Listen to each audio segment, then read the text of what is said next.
cold in here.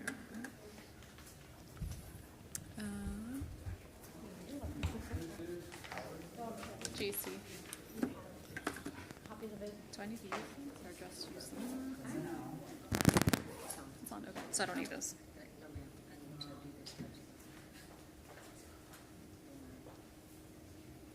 Oh,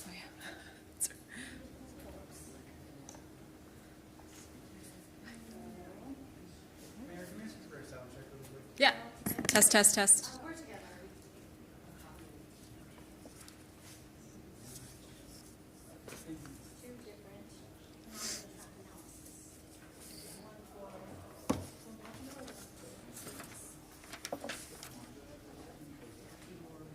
Oh, okay. We what early?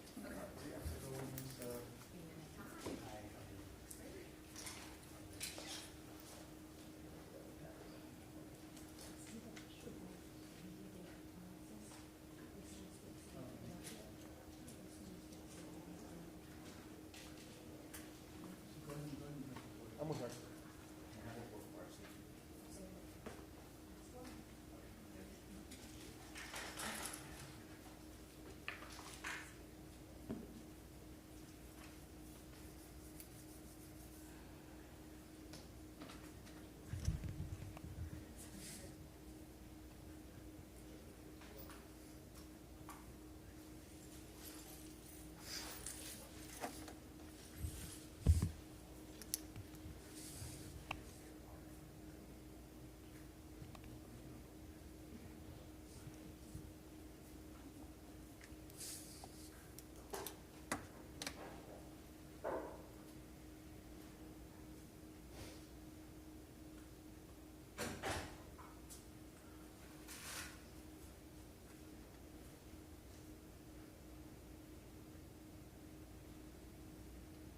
Great. Okay. Well, hey, good afternoon, folks. Thanks for making time to be here. We've had several outreach regarding the independent economic analysis that I've called for. So we thought we'd just lay it flat by bringing everybody together, and hopefully we can, answer some questions there and really kind of reiterate why this is such an important step in this process. And what let me back up too. Some of this is informed by two things that I heard quite a bit of on the trail, right? Which is one, San Antonio is the 7th largest city in the country. We need to start acting like it. One. Two, we need to address the persistent poverty in our community. I can't think of two better reasons to take a strategic pause on this until we have all of the data and can really lay out for our community the costs, the benefits of not only the potential new Spurs arena, but this overall endeavor. As we've talked about, this is a generational investment. We have an opportunity to use it to address our generational inequities, but we have to take advantage of that opportunity. And I think we do that best by doing our due diligence. Because again, the people of San Antonio will not vote on whether or not they have a new Spurs arena. They are entrusting the city council to make sure that we do our due diligence in aspects of this.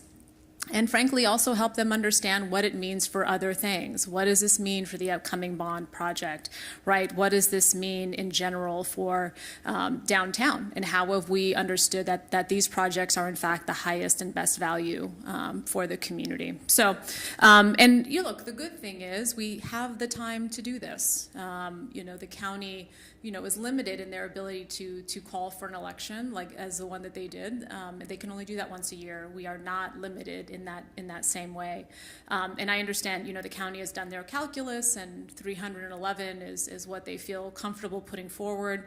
As a reminder, they do not have a community benefits agreement. They did not negotiate one of those. So we are in a different spot because we are looking at this not only in the context of the deal for itself, how the financing for the arena, as well, though, as the other projects that are dependent on how much money, for example, may be allotted from the PFC, which is a critical bucket here. Okay, so we've got the time to do it, and I think the analysis that was presented to us last week shows where we've got some significant gaps. I think what I also just shared with you is the as an economic analysis that was also done by CSL, the same firm that did our presentation last week. But you'll note that that presentation was done for the city of Philadelphia, as the city last year was contemplating how they could or whether they should fund a new arena for the 76ers, their baseball team. And you'll note that is a very in-depth presentation. I would highlight, they ask very critical questions like we should be asking, can we support two major arenas? And I think what I also appreciated about that analysis is it did a really thorough look at local market conditions, as well as looked at the economic and fiscal impacts to the city, to the school district, as well as to the state. So those are all things that we can have, and frankly, we should have when we're taking such a critical, looking at such a major investment in our community. So that kind of analysis, I think, is really just the starting point for us to have a conversation about how we are allocating our resources as a community. Because, while I don't know how much the new Spurs arena is going to cost. They have asked for 1.3, 1.5 billion, and while we do not yet know how they intend to guarantee some of those the developments, this is what I do know. CPS and SAWS will come to City Council next year asking for a rate increase. Okay. The first bond to support infrastructure related to the downtown development will be 220 to 250 million. Okay, that's the first one. We also know the implementation of the reconciliation bill, which we'll begin to see the impacts of, will impact our most vulnerable in this community, as we are also grappling with our own budget gap in our city budget. And we also know we have 14 flood projects. It remains to be seen, whether or not we're going to get any help from the state on those. But we do know we've got 14 flood projects that amount to $411 million. And if we wanted to pay for all of that out of the upcoming bond, that's that same bond, right, that would pay for some of the infrastructure related to the downtown development. That may be a source of it, right? There may be something else that I know the city is looking at, but we know it could come out of that same bond. So we don't have endless resources, and I think it's really important that we lay all this out for the community. And again, thankfully, we have the time to do that. There is no rush, and I think it's really important that as we're negotiating on such a major development, that we're doing the due diligence that the people of San Antonio have requested that we do. One of the other things I asked, so again, that analysis regarding the 76ers arena is insightful. What I also asked our city staff to prepare is, a lot of this again is hinging on how well the Spurs can guarantee that development. And so I think, if you remember at the last session, I asked Eric if he could just shed some light on some lessons learned from the delayed projects around the hemisphere. And Madison, it was actually your very good reporting from 2023 that says, after years of delays and changes, hemisphere development to start construction this fall. So that's this almost to the date, August 14th, 2023. Almost it's to the date, speaks to a project much smaller scale, but that was several times downsized and renegotiated due to delays, right? So we have some recent examples in our community about how development and some of those things, we really have to ensure that we're learning from those experiences as we tackle this momentous opportunity. If we ensure it as such, right? Okay, so let me see. Anything else I wanted to cover? Yeah, I think that's it for now. I'm happy to take any questions. Andrea? When do you think is the deadline? Do we have time to do this and kind of thing before voters? When is your personal deadline? Well, look, I think we've got to have the data to make sure there isn't a hard and fast date. at this point. And we have, at the very least, the time to take another 60, 90 days to ensure we have an independent economic analysis. We have talked about with the city staff, potentially a bond next May. And so you'd have to call that by February. So that still is more than enough time for us to do an independent economic analysis and lay much of this flat. And I think have a better understanding of the way in which the economy is going, so we can rightly understand how do we best make these investments in light of the changes in the economy. One of the things, and I shared this at the session, was the PFC, this is the state hotel resources that we are being allowed to invest, and it can only go toward three things. It can only go toward the arena, it can only go toward the Alamo Dome or the convention center. What I was really looking forward from that economic analysis is, hey, help me understand how I should lay out our chips. Right? Help me understand, is the ROI on an investment higher for the convention center? Is it higher for the Alamo Dome? Is it higher for the arena? We didn't get that, right? And so I think that's a key part of this. And I get that's kind of an art and a science, but we don't have either at this point. So I think really making sure that we understand the highest and best use of that money is critical, and we can take time to better understand that. A majority of council members last week did not support your push for an economic impact analysis. That's not true. That's not true. They did actually. They wanted, so they and you can go back and look at the comments. They did support getting more information. Some folks did want to move forward with the term sheet as well, though. So some folks wanted to move forward with the term sheet that would be committing that $500 million. No, it wouldn't actually. So the term sheet is not going to include a number. The city staff has already said that. Do you believe that City Manager Eric Walsh, after this press conference and after the press release that you issued last week, is going to commission that report? Yes. What? We just talked about it. He will. So he is committed to you verbally to issue a new. He will put together, and he's going to come back to the council with a scope of what an independent economic analysis would look like.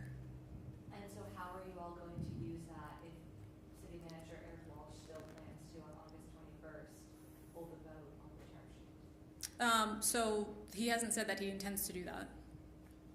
If you looked at what was said on the slide, it said he would come back to us with additional information later in the month.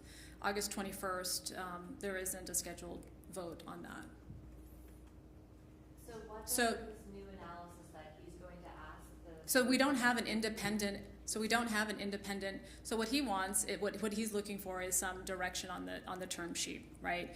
And so what that looks like is, hey, let's get more information on the guaranteed revenues, for example. Let's see if we can get an actual cost of the arena. We still don't have that. We have this still kind of vague $200 million range.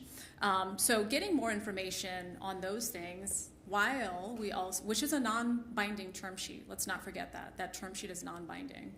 While we also work to get independent economic analysis. If you remember, the only economic analysis we have right now on the Spurs arena has been provided by the Spurs consultant. And CSL, the vendor that the city staff commissioned prior to this city council, there was not an RFQ that was put out.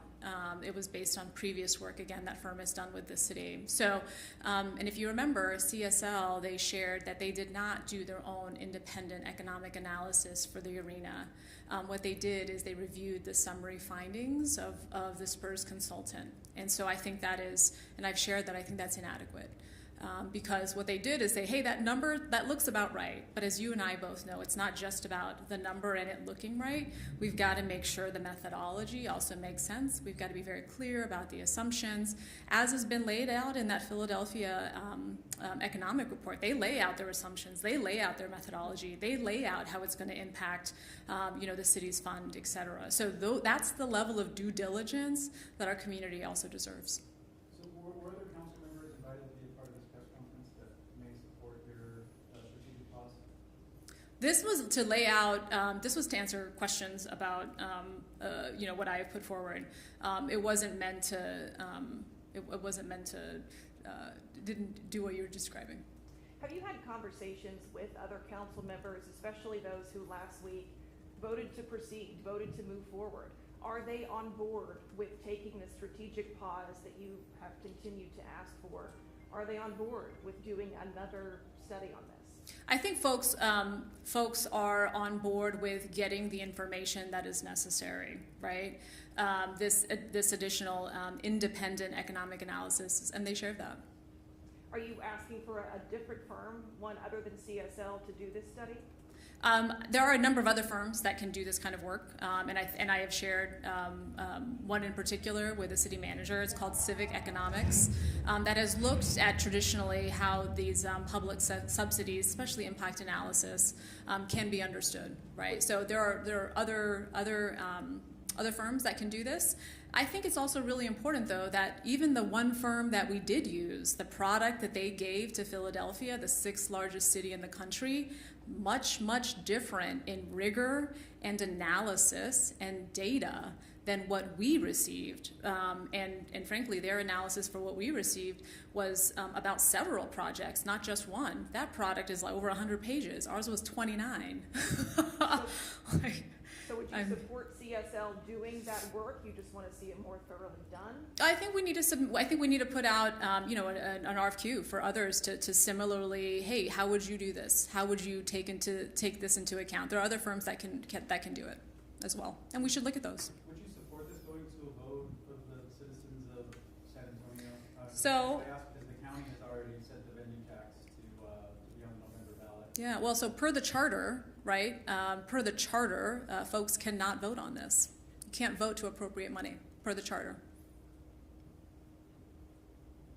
And the council would need to approve the study. Walsh is going to bring back proposals. Yeah, he's going to bring back, we talked about it this morning, he's going to bring back a scope of work and what it needs to include. And I think, what Philadelphia got is a really good starting point. And I think, we also, again, need to understand how that pot of money, the PFC, what can we understand about how we lay those chips out, right? So why did Philadelphia get that and San Antonio did? Because city staff didn't request that? Well, there wasn't an RFQ. I can't speak to how the city of Philadelphia requested that. If you look at the report, they did that in concert with what would be their equivalent of greater SATX, right? Their economic development group. So I think what they provided is reflective of what they were asked to provide, I think. It's very thorough, if you haven't already seen it. Do you put that responsibility, though, on San Antonio city staff for not requiring more? I can't speak to the direction that the previous council provided to the city staff. But as I mentioned, it's a different city council, and we have, I think, different expectations about the due diligence that is necessary for this generational investment. So it sounds like right now you have a verbal from Eric Walsh that this will go forward, but you need. We'll do an independent economic analysis. That's right. As they are also continuing to work with the Spurs to get some more fidelity on how are the guarantees going to be guaranteed. Ideally a cost for the arena. I think some were surprised. Certainly, as I heard, I think some were surprised that. An arena, there is no such thing as an arena less than $1 billion. Like, I think folks were surprised to learn that number. And so if in fact the arena can only, is only possible between 1.3 and 1.5 billion dollars, well then, this is simple math. All of a sudden, that range of what the city contributes is not 350 to 500. If it's a 1.3 billion, you take away the 500 from the Spurs, you take away the 311 from the county, you're at 489, right? Minimum. So that's again, nailing down a cost for the arena is really important because it drives everything else. So do you have to get council approval? Do you have to get the majority of council members to sign off and say they would like to continue with this additional study? No. I've asked for the independent economic analysis. That is something, again, that we can do in parallel. So how then do you try to build support for that, to try to build that cohesion when you heard the majority of council last week say we've got the information we need to move forward. But that's not what that's not what they said, though. What you heard, what folks actually said were, folks wanted to proceed, move forward with a term sheet while they also worked to get additional information. I think a key part of that additional information is an independent economic analysis. So we can do these things in parallel, and let's never forget that the term sheet is non-binding. Can you elaborate on the guarantees piece, what you're gonna want from the Spurs as far as more information about the guarantees, what specific information? Well, how they're going to do it, like who are those developers, right? When do you see some of those things? And as I mentioned, and as your reporting rightly notes, right, that those things can get downsized due to delays and renegotiated. So what are some of our backstops to ensure that we protect our resources in our community as much as possible? I think the other thing that was, I think, surprising for many as well is that the Spurs in the letter that they provided, if you all remember, it was $500 million contribution, it was $500 million in guaranteed development, and then the $60 million in the CBA, and then less than a week and a half later, the guarantees rather were no longer $500 million; they were $900 million, and good. But we need to understand, if and this is why I asked during that session, if you knew the number was going to be 1.4 versus 1 billion, why not put that in the letter? And Bobby Perez said, oversight on our part. $400 million is 1/10 of our city's budget. We don't make $400 million oversights. If this additional study came back with largely the same findings, Then great. Then to your point. Would you support moving forward with Project Marvel then? And to your point, I think if an independent economic analysis corroborates the numbers that the Spurs have provided, their consultant has provided, and that CSL has provided and other funds, then it corroborates it, and we can, I think, have the confidence to move forward. However, if it's different, right, then we should also understand that. And we need those things laid out. What were your assumptions? What are your data sources? Right? Help us understand how you got to that number, because it's not just the number. We really need to interrogate the assumptions that are being made there to ensure that we're all on board. Again, we have the time to do this. There is no rush, so we should take our time and do this smartly. Speaking of time, what does this do to a timeline? How long do we think it could be until we see results of another study? Well, I think what may actually be very helpful is to see some of this independent economic analysis before the November vote. I think that'd be very helpful for voters to see that. I think they'd want to see it. No? Do you think it can happen that quickly? I think it may. I think depending on the scope of what we ask for, I think that's possible. It's possible. Where there's a will, there's a way, right? I'm sorry? Not at this point. I think, again, that goes back to the scope that we would want. But again, these are generational investments. So, we'll make sure that the scope is appropriate for what we're looking for and what we needed to do. And that's why you asked for several folks to provide options on what that could look like, and then we make the best decision for our community. Great. Earlier in the process, Mayor, some of the council members told me that they were concerned about losing the Spurs on their watch. Are you worried about that if there are delays? The Spurs have indicated that they're going to, and they said actually that they may not need to leave the arena early. So we have the time to do this. We have the time to do this right. So you don't think there's a chance that there are delays? There's no delay, though. There's no delay. Well, delays when we're talking about the current timeline that other council members and the previous council have been working on. Yeah, but they're also working off of no data. So a timeline with no data, not helpful.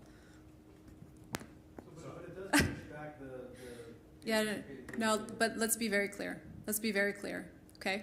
Bobby Perez at the last session just said we may not need to leave the arena early, which means we actually have now much more time to do this. So we should not impose on ourselves artificial timelines, and we should do our due diligence. But it's not Thank the you. timeline of them leaving the arena, it's more the timeline of Project Marvel overall and its proposed completion date. Well, I mean, if you look at the timeline, there are several timelines associated with that. Some of the Alamo Dome things are not, those are for like over 10 years from now. So, again, we can do the due diligence in particular on this major piece, and I will work with my colleagues to ensure we have that. So that's what the people of San Antonio deserve. Thank you. Timeline